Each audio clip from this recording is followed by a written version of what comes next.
الحمد لله والصلاة والسلام على رسول الله.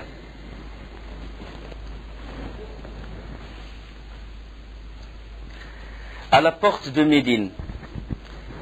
À la porte de Médine, comme j'ai dit, un homme s'arrêta et brandit son épée. C'était Abdullah ibn Abdillah ibn Ubay ibn Saloul. Les compagnons, il laisse passer les compagnons, et quand son père, Abdullah ibn Ubay ibn Saloul, passa à côté de lui, il l'arrêta. Et il lui dit, par Allah, tu ne rentreras à Médine que si le messager d'Allah te l'autorise. Et c'est lui. Et c'est lui le plus élevé. C'est lui le plus élevé, le plus puissant, et c'est toi le plus bas et le plus faible. Huwa al-a'az wa anta al-adl. Abdullah ibn Ubay fut étonné de la réaction de son fils. Il n'a pas pris au sérieux ce qu'il a dit et il s'avança. Et puis Abdullah, son fils, il mit l'épée, le bout de l'épée, sur la poitrine de son père. Il a dit, tu ne rentreras pas sauf s'il te l'autorise. Wallahi la tadkhul. Je ne te laisse pas rentrer. L'information est parvenue au prophète sallallahu alayhi wa sallam. Aussitôt il est intervenu, il a envoyé quelqu'un dire, le messager d'Allah t'autorise de rentrer à Médine. Le prophète sallallahu alayhi wa sallam lui autorisa de rentrer à Médine. C'est qu'après que son fils se retira, il le laissa rentrer à Médine. La fierté de l'islam. L'islam, il a repris sa fierté. Abdullah ibn Ubay, il n'a plus de valeur alors qu'il était l'un des chefs de Khazraj. Bien sûr, ceci n'a fait qu'accentuer la haine dans le cœur de cet hypocrite. Ceci n'a fait qu'accentuer la haine dans le cœur de cet hypocrite. Zayd ibn Arqam. Zayd ibn Arqam qui a entendu ce qu'a dit Abdullah ibn Ubay ibn Saloul, quand les compagnons l'ont démenti et ils n'ont pas cru à ce qu'il a dit, ils ont dit au prophète sallallahu alayhi wa sallam peut-être qu'il a mal interprété la chose et tout, était chagriné à cause de ça. Pourtant il a entendu ça. Il a entendu que Abdullah ibn Ubay, il a dit ça, la yukhrijanna al-a'azz min al-adhal, que le plus puissant, le plus fort et le plus élevé va chasser le plus bas et le plus faible. Et il a été, comme j'ai dit, envahi par un immense chagrin. Le hadith, il se trouve dans le Bukhari. Et pendant ce temps-là, le prophète sallallahu alayhi wa sallam, il reçut la révélation d'un chapitre du Coran intitulé Al-Munafiqun, les hypocrites, dans les paroles les paroles que Zayd a dit, avait rapporté, se sont attribuées au grand hypocrite qui est Abdullah ibn Ubay ibn Saloul. Et le prophète sallallahu alayhi wa sallam, il poussa son cheval vers Zayd ibn Arqam.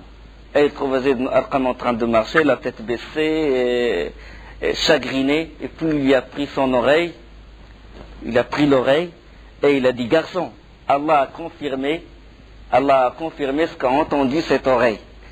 Il a dit ça à Zayd ibn Arqam. Et le lendemain, il récita, sallallahu alayhi wa sallam, les versets de la sourate al-Munafiqun. A'udhu billahi as-sami' al-alim min ash-shaytan ar-rajim. Bismillah ar-Rahman ar-Rahim. Idha ja'aka al-munafiqun qalu nashhadu innaka la rasulullah wallahu ya'lamu innaka la rasuluhu wallahu yashhadu innal munafiqina lakadhibun. Quand les hypocrites viennent à toi, ils disent, nous attestons que tu es certes le messager d'Allah.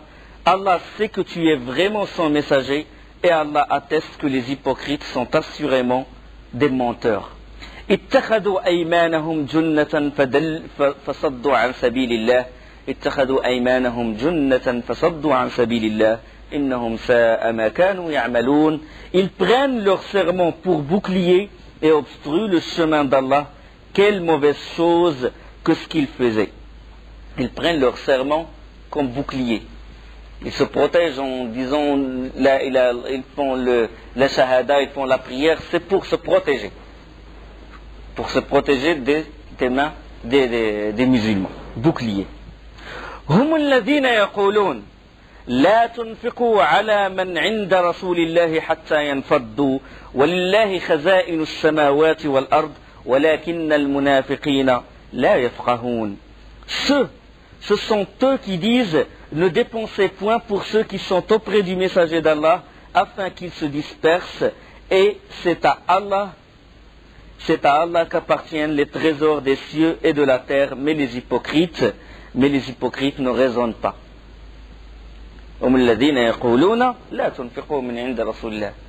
Ne dépensez pas, ne leur donnez pas, n'aidez pas ces immigrants. يقولون لئن رجعنا إلى المدينة ليخرجن الأعز منها الأذل ولله العزة ولرسوله وللمؤمنين ولكن المنافقين لا يعلمون. Ils disent si nous retournons à Médine, le plus élevé et le plus puissant chassera le plus bas et le plus faible. Or c'est à Allah qu'est la puissance ainsi qu'à son messager et aux croyants, mais les hypocrites ne le savent pas. Parlons de qui? D'Abdullah ibn Ubay. Il a dit le plus élevé, le plus puissant, c'est lui qui va chasser le plus faible. Ils disent si nous retournons à Médine, le plus élevé et le plus fort, le plus élevé et le plus puissant chassera le plus bas et le plus faible. Donc Allah subhanahu wa ta'ala il a dévoilé et il a confirmé ce qu'a entendu, ce qu'a dit Zayd ibn Arqam radiyallahu anhu. Le prophète sallallahu alayhi wa sallam, d'habitude dans l'expédition il avait toujours il avait l'habitude de laisser quelqu'un en arrière de l'armée pour voir est-ce qu'ils ont oublié quelque chose, est-ce qu'ils ont laissé quelque chose. Et c'est Safwan ibn al-Mu'attal qui a cette mission. Lui, il reste toujours derrière. Il voit, ou peut-être qu'ils vont être attaqués par derrière ou quelque chose. Donc, est-ce qu'ils ont oublié quelque chose? Donc, il avait cette mission. Et il n'avait pas passé la nuit dans le camp. Et il aperçut une silhouette. Il se dirigeait vers cette silhouette et il l'a reconnu. Il reconnut que c'est Aïcha parce qu'il a l'habitude de la voir avant que les versets du hijab, du voile, ne furent révélés. Il l'a reconnu. Et puis il a dit Inna lillahi wa inna ilayhi raji'un. Inna lillahi wa inna ilayhi raji'un. Nous appartenons à Allah. En vérité, nous sommes à Allah et c'est à lui que nous devons retour.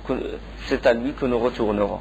Et Aïcha s'est réveillée quand il a entendu Safwan ibn Mu'attal faire l'istirja, dire ceci. Il s'est réveillé.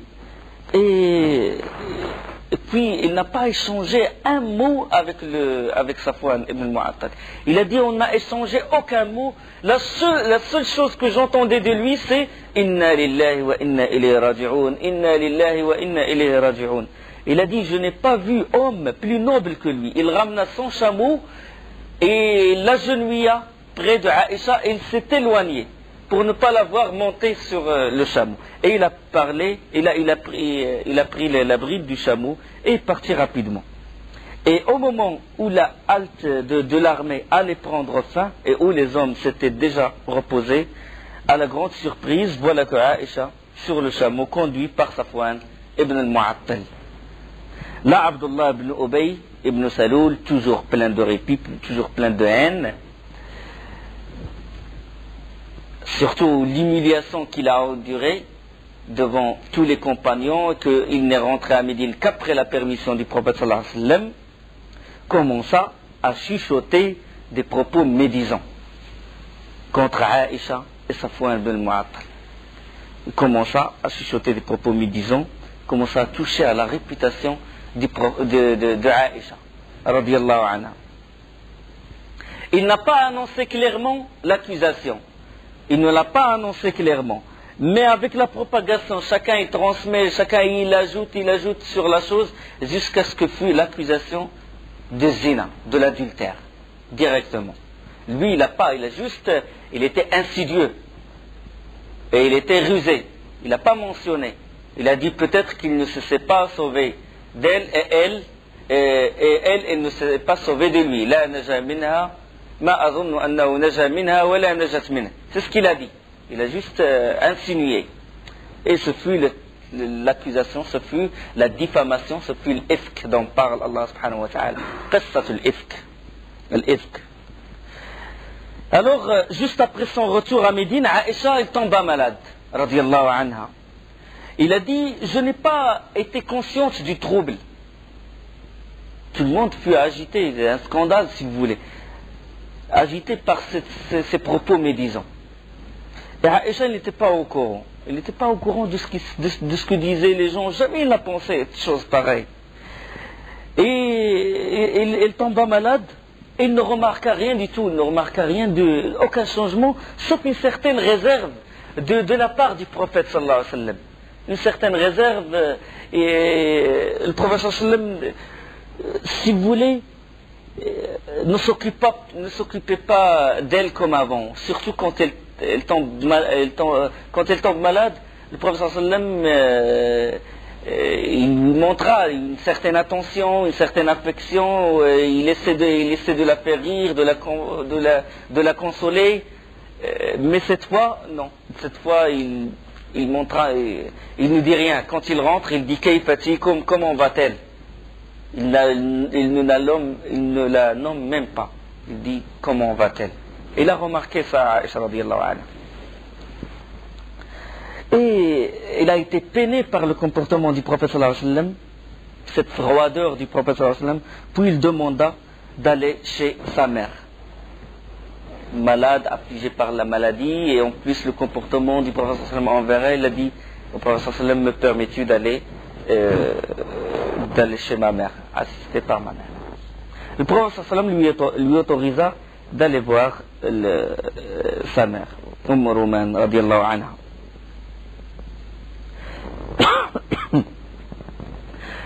Durant cette période, Médine, secouée par ce trouble-là, la médisance, les propos médisants, l'accusation de l'adultère contre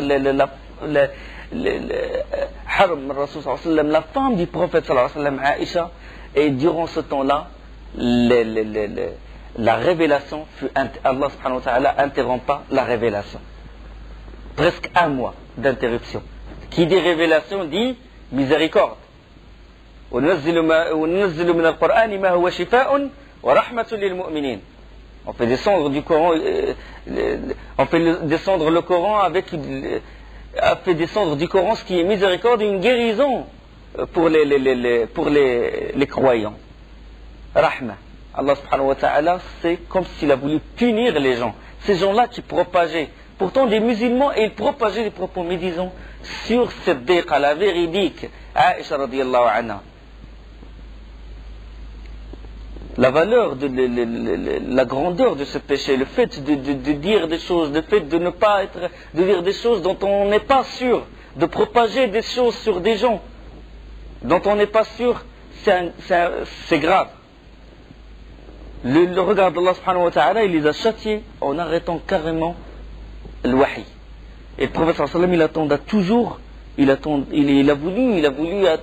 a voulu qu'il recevoir une confirmation d'Allah sur ce qui s'est passé. Il attendait la révélation, il l'espérait, mais comme rien ne venait, qu'est-ce qu'il a fait? Il a convoqué les plus proches, ses plus proches parents, à savoir Ali radiyallahu anhu et Zayd, et Osama ibn Zayd radiyallahu anhuma. Osama, il a dit, c'est ta famille, c'est ton épouse, et nous ne connaissons d'elle que du bien. Nous ne connaissons d'Aïcha que du bien. Tout ça, ce n'est que du faux, tout ça n'est que de purs mensonges. Ali radiyallahu anhu, il a dit, Allah ne t'a pas limité. Il y a bien des femmes en dehors. Si le problème s'est créé à cause d'elle, donc il y a d'autres femmes. Tu peux choisir les femmes que tu veux. Mais cependant, il a conseillé le professeur, il a dit, interroge la servante de Aïcha. On sait que la servante, avec sa maîtresse, ils sont toujours, il y a une confidence. Il a dit, interroge la servante. Jusqu'à quel point la rumeur s'est transmise jusqu'à quel point le trouble, toute Médine a été victime de ce trouble, à cause des hypocrites, à cause des langues des hypocrites, et à cause aussi des musulmans qui écoutent ces hypocrites-là, qui les aident et qui propagent sans... Ils n'avaient pas l'intention de toucher à Aïcha, mais ils doutaient de ça. Ils étaient influencés par les hypocrites. Le danger de nifaq des hypocrites. Le prophète sallam, qu'est-ce qu'il a fait? Il fit mander l'esclave, la servante, et lui dit, il s'appelle Bourayra, il a dit, oh Bourayra, as-tu jamais vu chez Aïcha quelque chose qui te la rende suspecte? Et Bourayra a répondu, il a dit, par celui qui t'a envoyé avec la vérité, je ne connais d'elle que du bien. S'il en était autrement, Allah en informerait son envoyé. Je ne sais rien que l'on puisse reprocher à Aïcha. Je la connais très bien. Il a dit, sinon, avec la simplicité de ses propos, il a dit, sinon, qu'elle est une fille encore jeune et que lorsque je pétris la pâte et que je lui demande de la surveiller, elle s'endort et la brebis vient, elle mange cette pâte-là. La seule chose, avec la simplicité d'une femme honnête, naïve. Il a dit, c'est ce que je lui reproche, c'est la seule chose, et il a juré que c'est la seule chose qu'il reproche à Aïcha, pas d'autre chose. Et lorsque le prophète sallallahu alayhi wa sallam se rendit pour la prière, il monta sur le minbar, et après avoir exalté Allah subhanahu wa ta'ala, après avoir remercié Allah subhanahu wa ta'ala, il dit, s'adressant aux fidèles, et il dit aux gens, que vous semble-t-il de ceux qui m'offensent? Que vous semble-t-il de ceux qui m'offensent à travers des membres de ma famille, en répandant sur eux des faux bruits? Par Allah, je ne connais que du bien des gens de ma famille. Je ne connais que du bien des gens de ma maison et que du bien de l'homme dont il parle, qui n'est jamais entré dans ma maison sans que je sois avec lui. Parlons de Aïcha et de Safwan ibn al-Mu'attal. Cet homme, il a dit, je le connais, et il ne rentre chez moi qu'avec ma compagnie. Jamais il ne rentrait sans que je sois là. Pourquoi vous propagez des choses pareilles sur lui? Et à peine avait-il parlé que Usayd ibn Hudayr, il se leva et parla ainsi. Il a dit, envoyé d'Allah, si ces hommes sont des Aussites, il fait partie de Aus, Usayd ibn Hudayr. Si ces hommes sont des Aussites, nous nous occuperons d'eux. Et s'ils appartiennent à nos frères de Khazraj, tu n'as qu'à nous passer un ordre, car ils méritent d'être décapités. J'ai dit, si c'est des Aus, on va s'occuper d'eux. Mais si c'est nos frères les Khazraj, donne-nous l'ordre, on va leur couper la tête. Parce qu'il sait qu'Abdullah ibn Ubay, il fait partie de Khazraj. Et il sait aussi que Hassan ibn Thabit, il fait partie de Khazraj. Et Hassan ibn Thabit est tombé dans le piège des hypocrites. Et il a accusé Aïcha radiyallahu anha.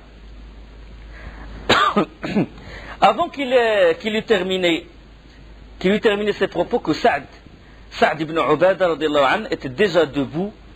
Et puis, bon, pour défendre Hassan ibn Thabit, il a dit, tu mens, par Allah tu mens, vous ne le tuerez pas, vous ne le pouvez pas, si tu n'aurais jamais dit une chose pareille, si cette personne il fait partie des Aus.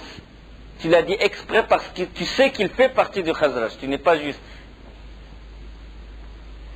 Il a été emporté par tellement l'événement, par le chuchotement, la médisance, il a été emporté par cette vague et il ne s'est pas contrôlé, et il a dit ça.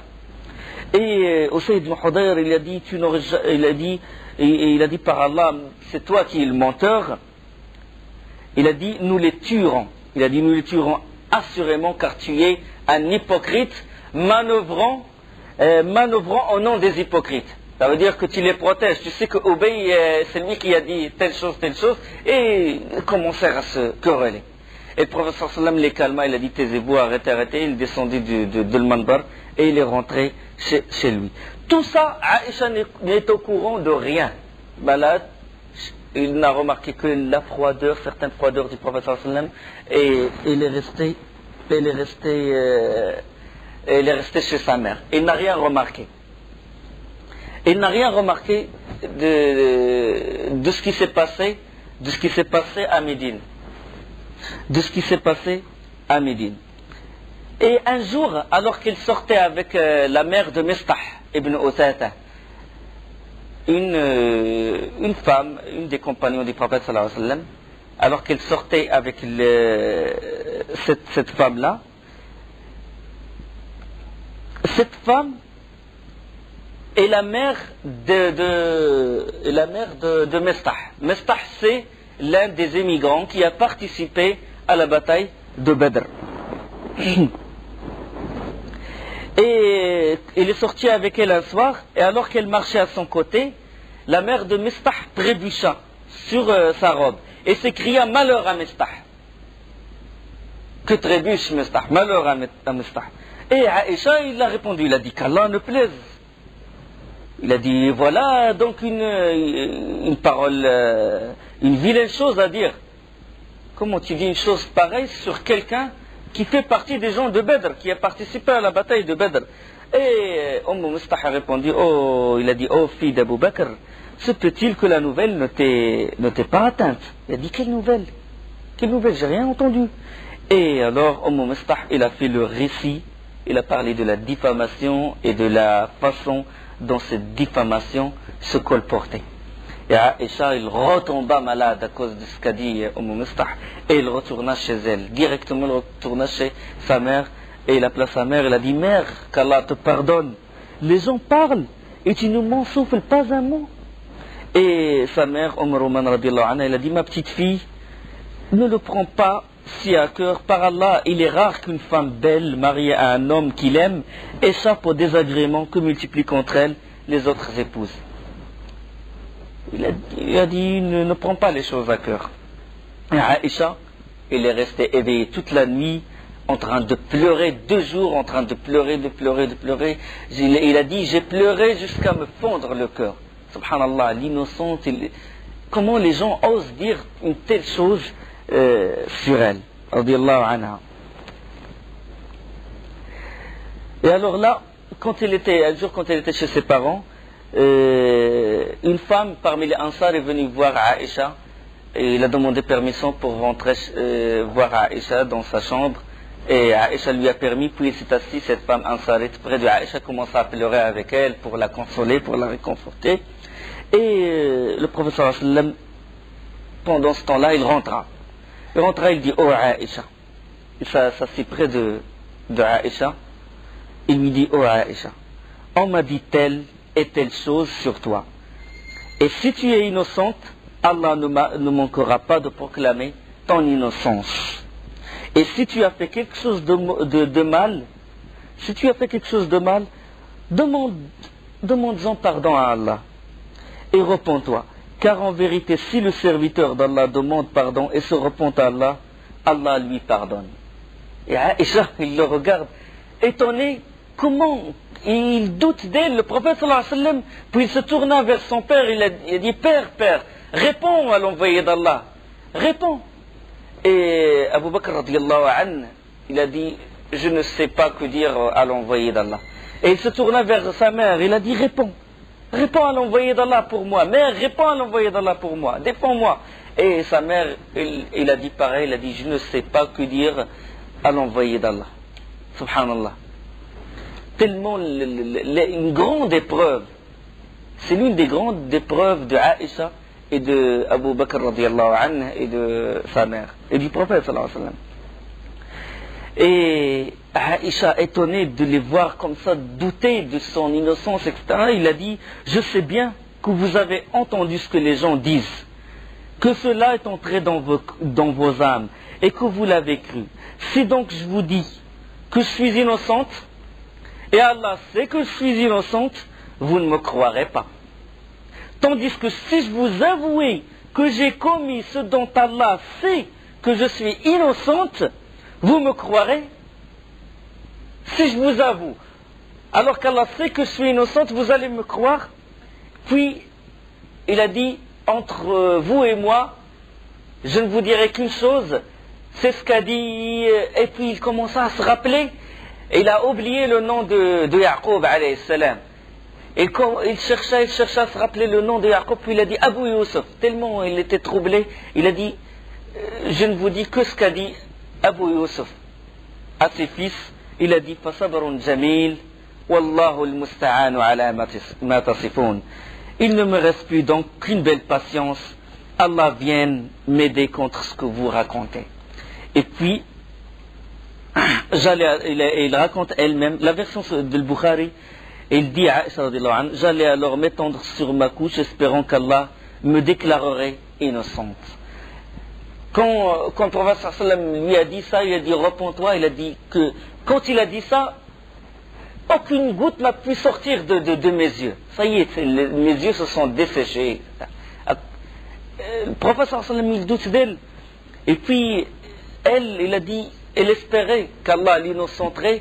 Et il a dit une chose, il a dit, je ne pensais pas qu'Allah subhanahu wa ta'ala va parler de moi dans le Coran. Parce que je me trouvais trop insignifiante. Qui je suis pour qu'Allah parle de moi dans le Coran? Qui je suis pour qu'Allah révèle à son prophète des versets parlant de moi? Et il a dit, tout ce que je souhaite, c'est que Allah subhanahu wa ta'ala, que le prophète sallam verra dans le songe, dans le rêve, parce que le songe des prophètes, il est véridique, quelque chose qui m'innocenterait. Et il se retirait, radiallahu anha, et le prophète sallam resta un moment. Il resta un moment, puis il fut touché par les agitations. Quand il reçoit la révélation, il reçoit une certaine pression, il montre certains signes, que des perles de sueur, il coule sur son visage et son corps, et qu'Abu Bakr radiallahu anhu et Roman, ils connaissent les manifestations de la révélation. Le prophète sallam, en ce moment-là, il commença à voir ces signes-là. Et Abu Bakr, quand il le voit, il a dit, jamais je n'ai été mis à l'épreuve qu'à ce moment-là. Il a dit, j'avais peur que si le prophète sallam recevait une révélation qui confirmait ce que disent les gens. Il a dit, j'étais dans une situation critique. Et Aïcha, il a dit, Wallahi, il a dit, cette révélation, cette manifestation ne m'a même pas troublé parce que je savais que je suis innocente. Je savais que je suis innocente. Et puis, lorsque la pression il fut relâchée, le prophète sallam a reçu la révélation et il dit d'une voix vibrante de joie, oh Aïcha, loue Allah car il t'a déclaré innocente. Allah subhanahu wa ta'ala, il a déclaré qu'Aïcha était innocente par les versets du Coran. Coran, qu'on lira jusqu'au jour dernier, qu'Allah subhanahu wa ta'ala l'a innocentée, Aïcha, la véridique, la fille du véridique. Et puis Roman, la mère d'Aïcha, elle a dit, lève-toi et va vers l'envoyé d'Allah. Lève-toi et réjouis et tout. Il a dit à Aïcha, lève-toi et va vers l'envoyé d'Allah. Il a dit, par Allah, je n'irai pas le voir. Il a dit, je n'irai pas à lui et je ne louerai qu'Allah. Tellement il a été touché par les propos médisants des gens. Il a dit ceci. Il a dit, la ahmadu illallah. La aqumu ilayh. Wallahi la aqumu ilayh. Radiyallahu anha. Les paroles divines qui nous sont à Aïcha, radiyallahu anha, dans Surah An-Nur. Inna alladhina ja'u bil ifki usbatun minkum. Surah An-Nur. إن الذين جاءوا بالإفك عصبة منكم لا تحسبوه شرا لكم بل هو خير لكم لكل امرئ منهم ما اكتسب من الإثم والذي تولى كبره منهم له عذاب أليم والذي تولى كبره منهم له عذاب أليم. Ceux qui sont venus avec la calomnie, l'ifk, la calomnie, la diffamation mensongère, les paroles mensongères, ceux qui sont venus avec la calomnie sont un groupe d'entre vous. Ne pensez pas que c'est un mal pour vous, mais plutôt c'est un bien pour vous, à chacun d'eux ce qu'il s'est acquis comme péché. Celui d'entre vous qui s'est chargé de la plus grande part aura un énorme châtiment. Celui d'entre vous qui s'est chargé de la plus grande part, ce fut qui? Abdullah ibn Ubay ibn Salul. C'est lui qui était en arrière-plan. C'est lui qui propageait. لولا إذ سمعتموه ظن المؤمنون والمؤمنات بأنفسهم خيرا وقالوا هذا إفك مبين Pourquoi, lorsque vous l'avez entendu, les croyants et les croyantes n'ont-ils pas en eux-mêmes conjecturé favorablement et n'ont-ils pas dit c'est une calomnie évidente? Allah subhanahu wa ta'ala, il a évoqué la position de Abu Ayyub al-Ansari radiyallahu anhu. Abu Ayyub, ce verset-là, il fut révélé à son propos, c'est-à-dire qu'Allah subhanahu wa ta'ala l'a complimenté. Il a dit à son propos ce verset-là. لولا إذ سمعتموه ظن المؤمنون والمؤمنات بأنفسهم خيرا وقالوا هذا إفك مبين. Lorsque vous l'avez entendu, normalement vous devez conjecturer favorablement. Vous ne devez pas avoir d'arrière-pensée et vous devez dire que c'est du pur mensonge. Abu Ayyub, sa femme, vint lui dire, Abu Ayyub, est-ce que tu as entendu? Tu as entendu ce qui se passe à Médine? Il a dit oui. Et Ayyub, il a dit, qu'en penses-tu? Puis il a dit, Ayyub, est-ce que toi tu oses faire ceci? Est-ce que toi tu oses faire ce genre de choses? Ce qu'ils disent de Aïcha, tu oses le faire? Il a dit, Allah ne plaise, jamais je le ferai. Il a dit, est-ce que moi je peux le faire? Est-ce que moi j'ose faire ceci? Il a dit, jamais. Je t'ai jamais connu, je t'ai connu toujours vers le droit chemin. Jamais je crois que tu pourrais le faire. Et il a dit, Aïcha est mieux que toi, est meilleur que toi, est plus pudique. Et Safwan ibn al-Mu'attal, il est mieux que moi. Ah, solution, raisonnement clair et net. Radiyallahu anhu. لولا جاءوا عليه بأربعة شهداء فإذا لم يأتوا بالشهداء فأولئك عند الله هم الكاذبون. Alors il faut toujours s'assurer, il faut toujours qu'il y ait des témoins. Pourquoi n'ont-ils pas produit à l'appui de leurs accusations 4 témoins? S'ils ne produisent pas de témoins, alors ce sont eux auprès d'Allah les menteurs. ولولا فضل الله عليكم ورحمته في الدنيا والآخرة لمسكم فيما أفضتم فيه عذاب عظيم. N'eût été la grâce d'Allah sur vous et sa miséricorde ici-bas comme dans l'au-delà, un énorme châtiment vous aurait touché par cette calomnie dans laquelle vous vous êtes lancé. Allah subhanahu wa ta'ala a failli jeter un châtiment, châtier tout le monde à cause de cette calomnie. Voilà la médisance, les conséquences de la médisance, le trouble que ça crée, d'écouter les hypocrites. إذ تلقونه بألسنتكم وتقولون بأفواهكم ما ليس لكم به علم وتحسبوه هينا وهو عند الله عظيم. إذ تلقوه بألسنتكم, quand vous colportiez la nouvelle avec vos langues et disiez de vos bouches ce dont vous n'avez aucun savoir et vous le comptiez comme insignifiant alors qu'auprès d'Allah cela est énorme. Alors qu'auprès d'Allah cela est énorme. يعظكم الله أن تعودوا لمثله أبدا إن كنتم مؤمنين. يعظكم الله أن تعودوا لمثله أبدا إن كنتم مؤمنين. Allah vous exhorte à ne plus jamais revenir à une chose pareille si vous êtes croyant. Il vous met en garde, ne revenez jamais à une chose pareille. ويبين الله لكم الآيات Wallahu alimun hakim. Allah vous expose clairement les versets et Allah est omniscient et sage. إن الذين يحبون أن تشيع الفاحشة في الذين آمنوا لهم عذاب أليم في الدنيا والآخرة والله يعلم وأنتم لا تعلمون. Ceux qui aiment que la turpitude se propage parmi les croyants auront un châtiment douloureux ici-bas comme dans l'au-delà. Allah sait et vous ne savez pas. الذين يريدون أن تشيع, ils aiment que la turpitude se propage. هذه مصيبة. La turpitude se propage parmi les croyants. Ils veulent toucher la réputation des croyants. Et ici, ils touchent la réputation de Aïcha radiyallahu anha, la meilleure des femmes du prophète sallallahu alayhi wa sallam, al-Hafid al-Zahabi, le grand savant al-Hafid al-Zahabi qui sort de l'école salafi d'Ibn Taymiyyah.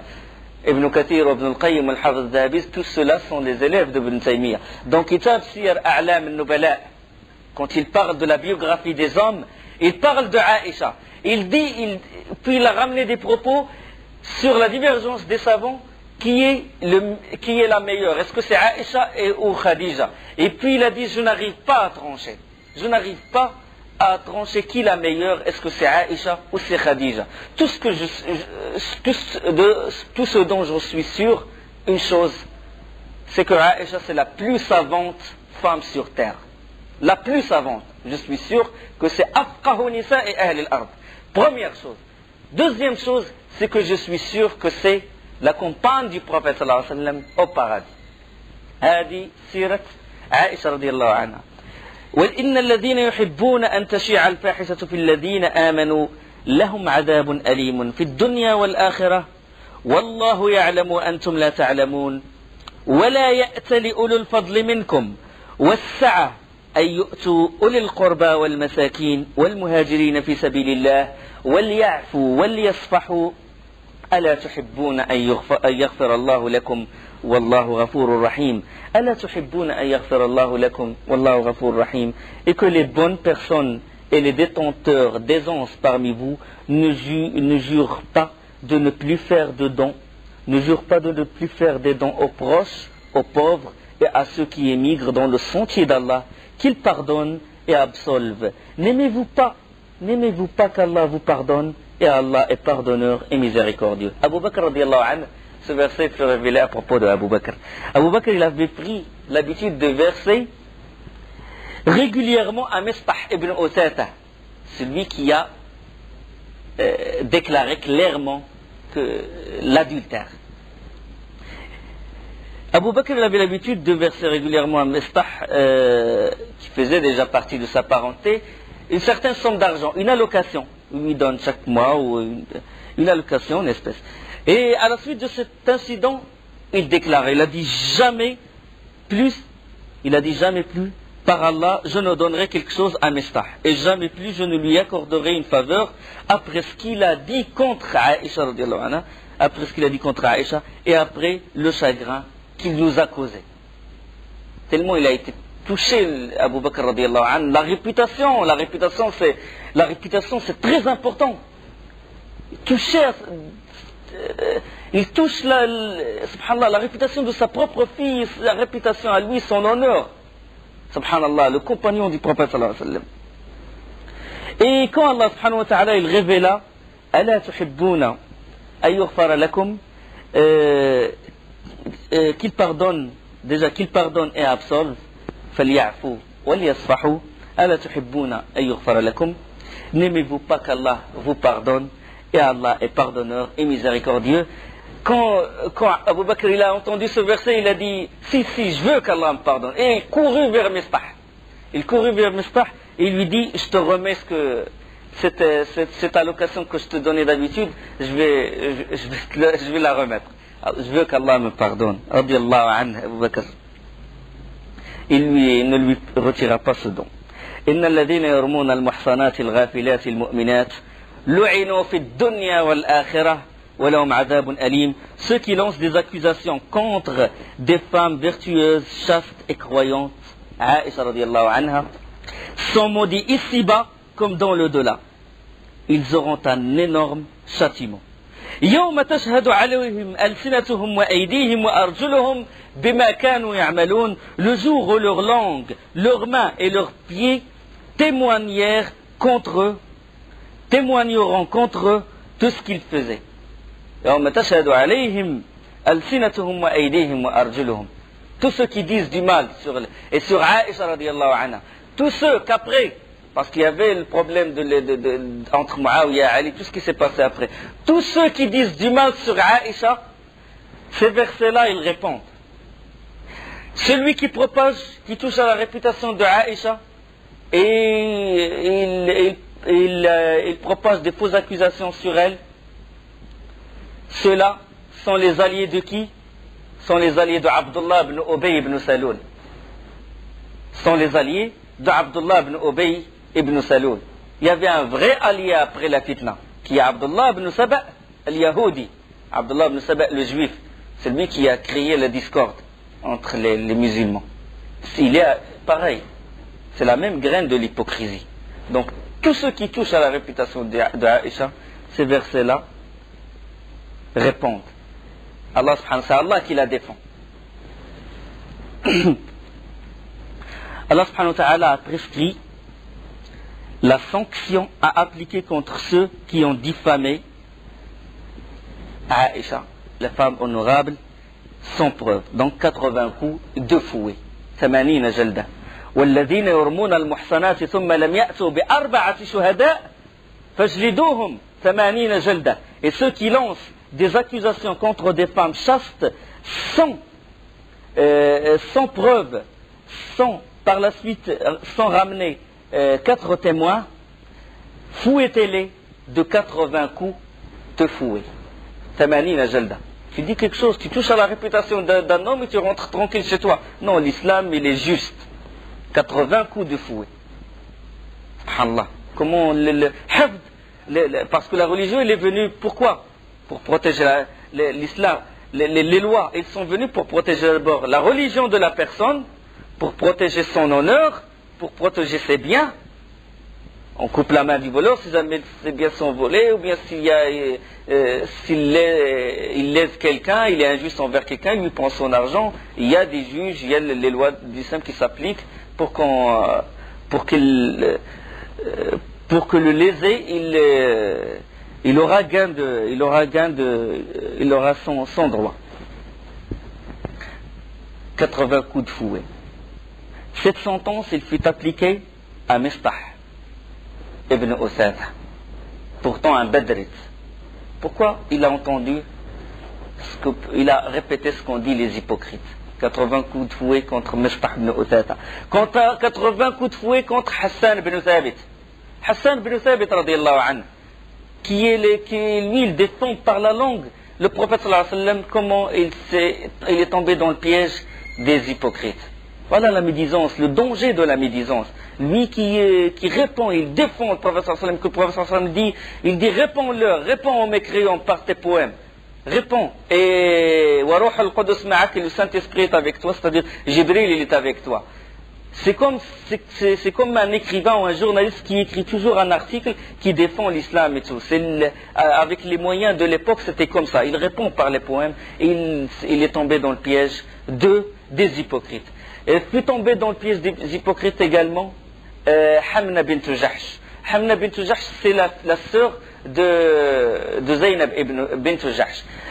Inch'Allah, on va parler du mariage parce que à ce moment-là, le prophète sallam s'est marié avec Zaynab bint Jahsh. Et Hamna bint Jahsh, il a voulu défendre sa sœur, il a voulu œuvrer dans l'intérêt de sa sœur et il a propagé cette calomnie sur Aïcha. Il fut fouetté également. Zaynab bint Jahsh, c'était la plus grande rivale de Aïcha. Parce qu'après Aïcha, le prophète sallam, il aime le plus Zaynab, radiyallahu anha. Et quand le prophète sallam, il alla voir Zaynab, lui a dit, qu'en penses-tu? Il a dit, envoyé d'Allah, je ne connais d'elle que du bien. Aïcha, elle a dit que son iman l'a protégée, sa virtuosité l'a protégée. Elle était croyante. Sauf le danger de la médisance, ça crée un trouble. Un mois, le djihad s'est arrêté. Un mois, il n'y a pas de révélation. À cause de le danger intérieur, il est plus grand, il a beaucoup plus d'effet que les armes des ennemis, que les ennemis eux-mêmes. La médisance, c'est ce qui se passe maintenant. Subhanallah. On dit des mots, on propage du mal, on touche à la réputation des savants. On touche à la réputation des savants. Donc ces versets-là, ils répondent, ils disent qu'il ne faut pas propager une chose pareille. Il ne faut pas douter les gens sur la véracité ou sur l'équité de tel savant ou de telle personne. N'en parlons pas des gens normaux. Parlons de nous, de Ahl-Sunnah al-Jama'a, de Ahl-Salaf. Le problème maintenant, dans beaucoup de pays, subhanallah, les salafiyés divergent entre eux. Ils parlent de tel savant, ils touchent à sa réputation, ils disent il est dévié dans sa voie, il est dévié dans... Subhanallah. C'est ça ça retarde tout. Ça retarde la miséricorde d'Allah, ça retarde le djihad, ça a tout retardé. À midi, ça a retardé beaucoup de choses. Le prophète sallam a été troublé avec ça. Il ne parlait même pas à Aïcha, il ne s'occupait que de ce problème. Les compagnons entre eux déjà, ils se querellaient, subhanallah, ils dégainent l'épée, alors qu'il y avait l'ukhuwa, le mahabba entre eux. Regarde le problème de la médisance, le danger de la médisance. Subhanakallah, bihamdik, shadu la ilaha illa ant, astaghfiruka.